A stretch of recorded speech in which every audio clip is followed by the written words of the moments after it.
कहानी सुनेंगे? सुनना है, देखना नहीं है। आज मैं आपको जो कहानी सुना रही हूँ वो हातिम ताई की आगे की कहानी है। पिछली वीडियो में जहाँ तक हो चुका था उसके आगे मैं हातिम ताई की कहानी आपको सुनाऊंगी। चलिए शुरू करते हैं। आप लोग सुनिए, मैं सुनाती हूँ। हातिम धीरे धीरे बढ़ने लगा। साल से बढ़कर 2 साल, 5 और 10 साल का हो गया। अब उससे धार्मिक पुस्तकों के अध्ययन के साथ साथ तीर तलवार व घुड़सवारी की भी दीक्षा लेनी आरंभ कर दी। अपनी कुशाग्र बुद्धि की वजह से वह हर विद्या में जल्द ही पारंगत हो गया। 10 वर्ष की उम्र में पहुंचने के बाद उसके परोपकार के लक्षण भी उभरने लगे। उसके बचपन से राज्य के अस्तबल में पला स्वस्थ हष्टपुष्ट घोड़ा हातिम के पैर चलने की उम्र से ही उसकी घुड़सवारी के काम आने लगा।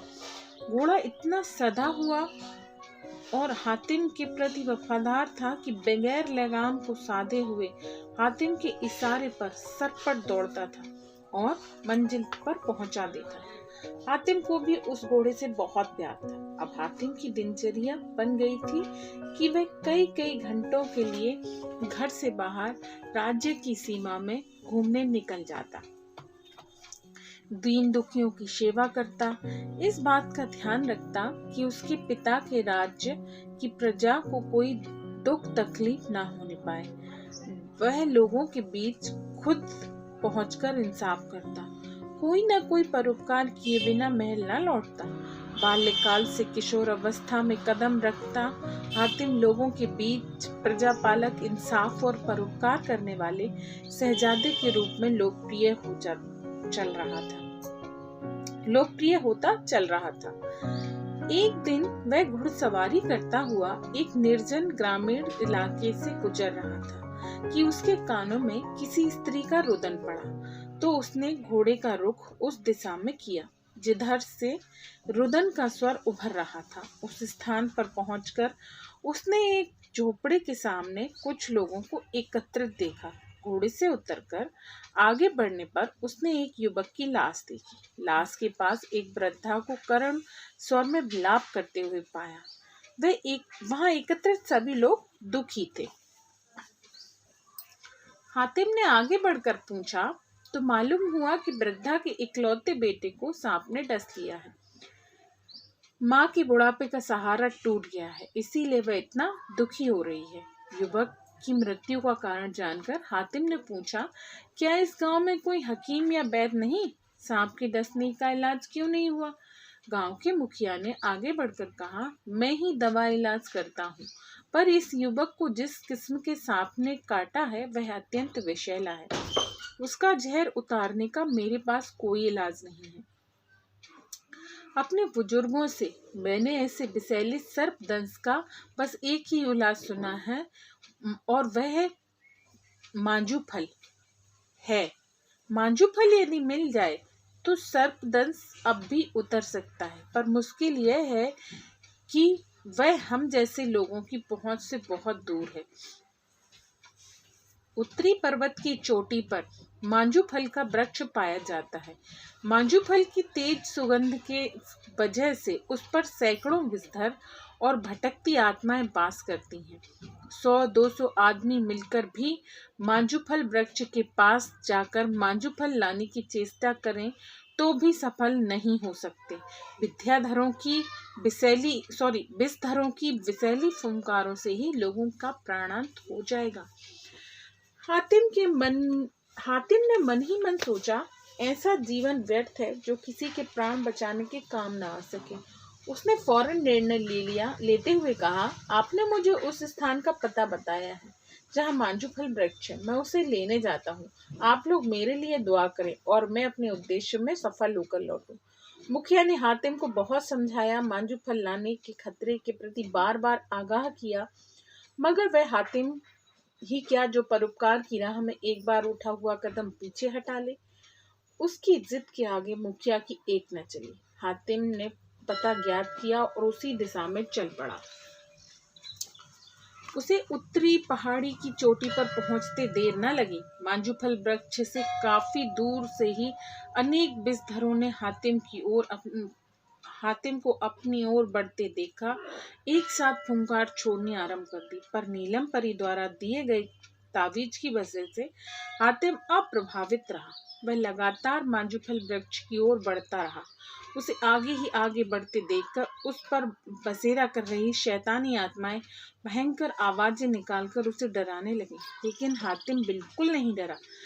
वह तलवार लेकर आगे बढ़ता रहा। अंततः वह उस वृक्ष के नीचे पहुंच गया। उसने तलवार उठाकर वृक्ष से मांजुफल लेना चाहा ही था कि वृक्ष से आवाज आई, हे इंसान, मुझे लगता है कि तू साधारण इंसान ना होकर वीर हातिम है। अगर तू हातिम ही है तो बोल। हाँ, मेरा नाम हातिम है। स्वागत है हातिम।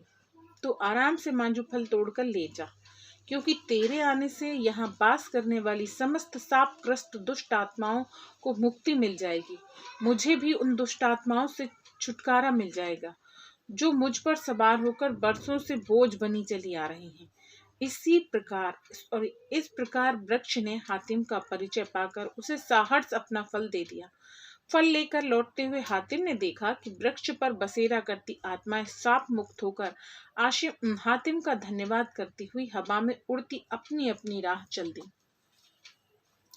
हातिम ने मांजुफल लाकर मुखिया वैद्य को सौंपा। मांजुफल प्राप्त कर उसने बुढ़िया के युवा बेटे को सर्पदंश के प्रभाव से पूरी तरह मुक्त कर दिया। युवक इस तरह उठ बैठा जैसे वह घंटों की नींद लेकर सोकर उठा हो।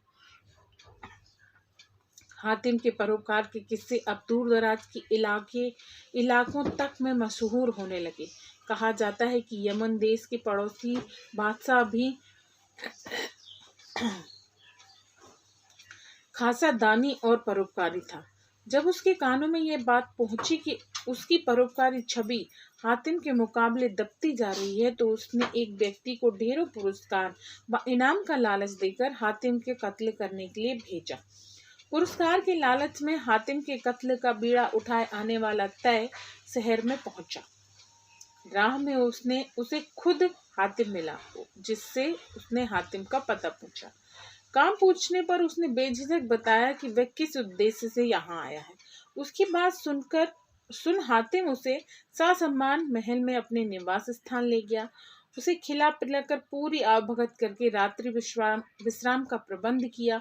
उस सुबह उठने पर अपना सिर उसके आगे करते हुए कहा, हे मुसाफिर, तुम मेरे राज्य में आए हो, अतः अतिथि सत्कार करना मेरा कर्तव्य है। अब तुम जिस मकसद से आए हो, इतनी दूर चलकर वह भी पूरा कर लो। उसमें तुम्हें निराश ना हो, क्योंकि परोपकार ही मेरे जीवन का उद्देश्य है। अतः तुम्हें बताता हूँ कि हातिम मैं ही हूँ। तलवार उठाओ और मेरी गर्दन उतार कर अपना उद्देश्य पूरा करो। हातिम के मुंह से इस बात को सुनना था कि वह व्यक्ति हक्का बक्का रह गया। वह हातिम की दरिया दिली से इतना प्रभावित हुआ कि उसके कदमों में गिरकर अपने कुंसित उद्देश्य के लिए उससे क्षमा याचना की। वह वापस लौटकर अपने राज्य में गया और अपने बादशाह को वह सब कुछ कह सुनाया जो उसके साथ गुजरा था। बादशाह उसकी बात सुनकर अत्यधिक प्रभावित हुआ। वाकई खुद को तलवार के नीचे पेश कर देने की सखावत उसमें न थी। यह कार्य तो हातिम ही कर सकता था। उसने भेजे हुए आदमी को उचित पुरस्कार देकर इस बात का वचन दिया कि हातिम की सखावत महान है। अब वह उसको लेकर जीवन में फिर कभी ईर्ष्या ना करेगा। इसी तरह दिन पर दिन बीत रहे थे। हातिम अब किशोरावस्था में पहुंच चुका था। वह हर दिन परोपकार के कार्य में लगा रहता, यश कमा रहा था। कहा जाता है कि 12 वर्ष का अरसा ऐसा होता है जिसमें प्राकृतिक रूप से कुछ न कुछ उथल पुथल हो जाती है। अब लोग जादूगर ने नीलम परी से जो मात खाई थी उसे वह भूल न पाया था। वह 12 वर्षों बाद उसे अचानक वह मौका मिल गया, जबकि उसे नीलम परी अपनी सखियों के साथ अपनी जादू नगरी के ऊपर से उड़ती जाती हुई नजर आई। चूंकि उस समय नीलम परी अपनी मायावी नगरी की सीमा से उड़ती हुई जा रही थी, अतः अवलोक जादूगर का जादू उस पर आसानी से चल सकता था। उसने अपना जादू चलाया।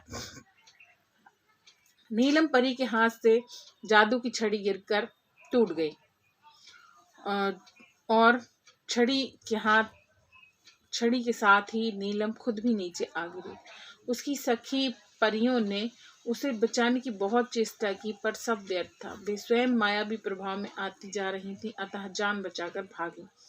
नीलम परी को अपनी मायावी नगरी में आकर गिरा देखते जादूगर अवलोक ने उन्मादी हंसी हंसते हुए कहा, हा हा हा, 12 वर्ष मैंने प्रतीक्षा की, आखिर तुम हमारे जाल में फंसी गई नीलम परी। मेरे दुश्मन हातिम को बचाने का अब तुम्हें ऐसा दंड भुगतना पड़ेगा जिसे देख परीलोक की अन्य परियां नसीहत लेंगी और जादूगर अवलोक के मामले में कभी दखलंदाजी करने की कुचेष्टा न करेंगी। सुनो अवलोक, अचानक बंदी अवस्था में ज्योतिषी सरन साहब बोला, तुम जो बहुत खुश हो रहे हो वह तुम्हारी मौत से पहले की खुशी है। जी भरकर हंस लो, खुश हो लो, क्योंकि आज के बाद तुम्हें हंसना खिलखिलाना नसीब नहीं हो सकेगा। कल की सुबह तुम्हारी जिंदगी में नहीं, जो कुछ मैं देख रहा हूँ उसे तुम नहीं देख पा रहे हो। सितारों की गर्दिश कह रही है कि तुम्हारा अंत बस कुछ ही देर में होने वाला है। हा हा हा। अब लोग जादूगर ज्योतिषी को सजा देने के लिए झपटा। इसके आगे की कहानी next video. Okay, take care.